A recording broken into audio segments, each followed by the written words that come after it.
This is the Ocala breeding stock sales here in Florida. The reason I've travelled over is because it's been a really good source of UAE winners in recent years. Stars such as Polo River and Rhea were both purchased here for Doug Watson, and this year's Godolphin Mile winner Colfront also came through here, as did the Jewel Shaheen winner Mind Your Biscuits.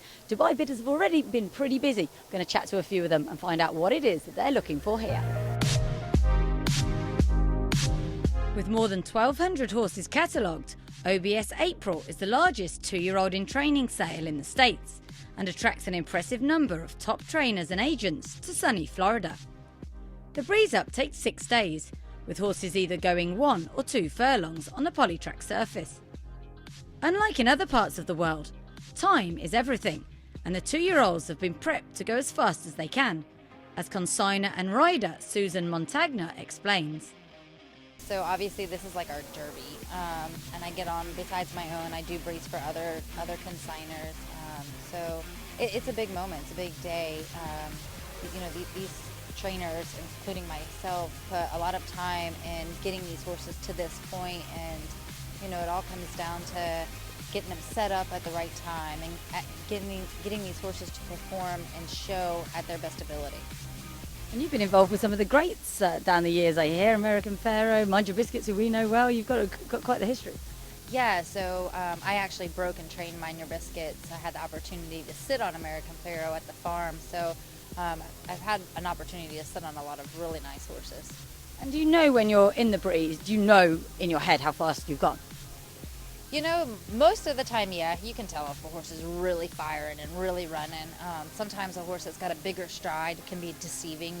You don't necessarily, you think you might have gone like a 10 and 3 and the horse goes 10 and 1. There's other times where you think the horse is really, really running and maybe their stride isn't just quite as big as another horse. Preparing youngsters for the sales takes months of dedication, which all boils down to just a few moments on the track.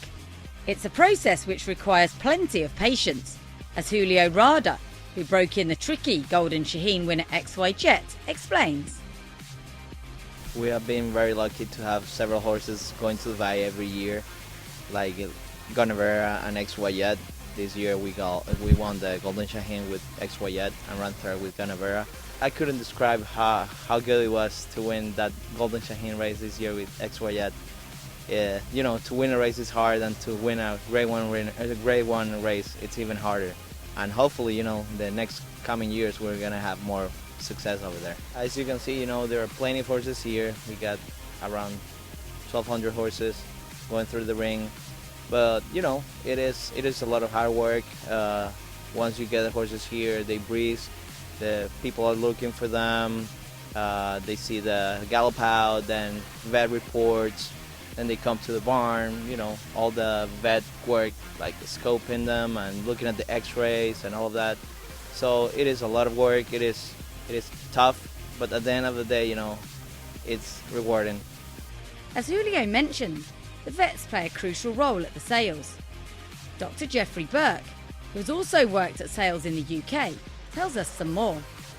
My job is to do the homework and examine the horses, look at their radiographs, scope their throats, and then put all that information together and then factor it into all the other bits of information that people use when they're trying to buy horses. You know, it's very rare for me to feel like it's based on radiographs alone or throat alone or some physical exam finding alone that would be enough for somebody to come off of a horse. Typically we factor that in with the other things, the pedigree, the actual individual itself, the needs of the buyer.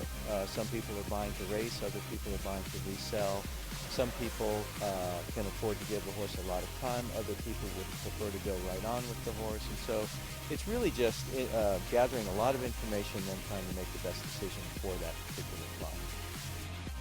Jeffrey also issues a note of caution, pointing out that these horses have experienced a lot in the build-up to the sales. You are dealing with the fact that these young horses are being pushed pretty hard. I think it's safe to say that most trainers would readily agree that the way that you would train a horse to the races is not the same way that you would train a horse to the two-year-old training sales in America. And it's unfortunate because ultimately these horses are destined to race, and so they need to be brought along in exactly the right way and not rushed. So, as you can well imagine, you're taking a horse with a young skeleton, they're going pretty fast, they're hitting a turn pretty fast. Sometimes we'll find probably one of the more common things would be a P1 chip in the front ankle. And it's very ironic to find that because typically that doesn't take most of my clients off of a horse. What it does is it gives the horse an opportunity to have some time off, which I think they badly need. You know, so you can pluck the chip out, has an excellent prognosis, and then the horse gets time. I feel like every single horse at a 2-year-old sale, I advise my clients if they can possibly do it, turn the horse out for a month at least, because it's a very hard process on the horses physically as well as mentally, and I think that they're babies, and for them to do their job, for race horses to do their job, they need to feel like they're having fun. And so they're having fun when they're feeling good and at their best, and for them to do that, I think at the end of this process of preparation, it's just nice for them to have some time off before they really get serious about getting geared up for the races. Jeffrey's work is largely done by the time the selling comes around. Taking place over 4 days, it's hard work for consigners and buyers alike, as Jamie Hill, doing a bit of both, tells us. You know, the physical is very important, the page is important, the breeze is important. If you jump through all the hoops that we need you to jump through, you know, it narrows itself down pretty quickly. Really hard work, isn't it? You're on the ground here for many days looking at an awful lot of horses. How do you kind of not get, I don't know, a little bit blasé to them? I can't say that I don't, but we try hard to really focus on what we're doing, and we have a lot of partners that count on us to do the right work, and we generally get it done. How's the market been in recent years? Has it been really tough to get the horses you want? It has been tough. We've been able to get horses that we wanted, but we've also missed out on horses that we wanted that went on to do good things. So it's one of those catch-22s. It doesn't take long for the UAE buyers to swing into action, starting with Phoenix Ladies Syndicate, who purchased a son of First Samurai, who will head to Dubai to be trained by Ahmed bin Hamash. Doug Watson is also busy, seeming particularly delighted with his purchase of a Candy Ride filly. We've had a lot of luck out of here over the last few years, and you know, we had Polar River, Rhea, Rosina, who you'll see over the summer. Kieran McLaughlin has her now, and I think she'll do really well. So we've had a little luck out of this sale over the last 4 years, and we come down here looking for, I think I have an order for one filly, and we got her now, and we'll just try to get a few more as the sale goes along.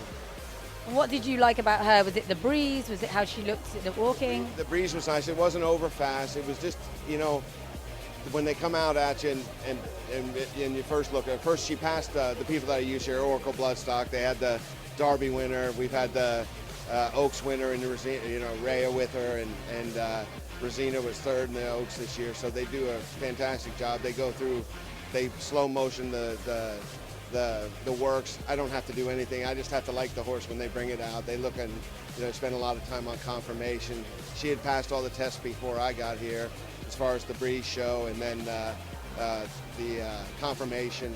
And they pulled her out of her stall, and it just, there's something you like about a horse when you first see him, and one on first instinct there. But I liked her from the first time I saw her. Went back and looked at her about 5 more times, and we didn't think we'd be able to get her for that price, but I feel lucky we did, and hopefully she'll do well in Dubai. What's the procedure from here? Does she spend some time here in the States? Do you get her straight to Dubai? She'll go to Dave Scanlon's. She'll probably have a month off doing nothing. They work hard to get up to these sales, and we do our same program we've been doing. Dave Scanlon has a farm here in Ocala and does a great job with the horses. She'll have about a month off, start back in easy training. He'll pick her up just a little bit before they come, maybe August time. They'll have a lot of gate work done. The ones we buy out of here, he'll do a lot of gate work with them, so they'll be set to go when they get there. And, again, we've had a program over the last few years, and it's worked out well, and we'll stick with it. At the conclusion of the sale, 675 horses sold for a record $73,287,000. Time now for them to shine on the racetrack.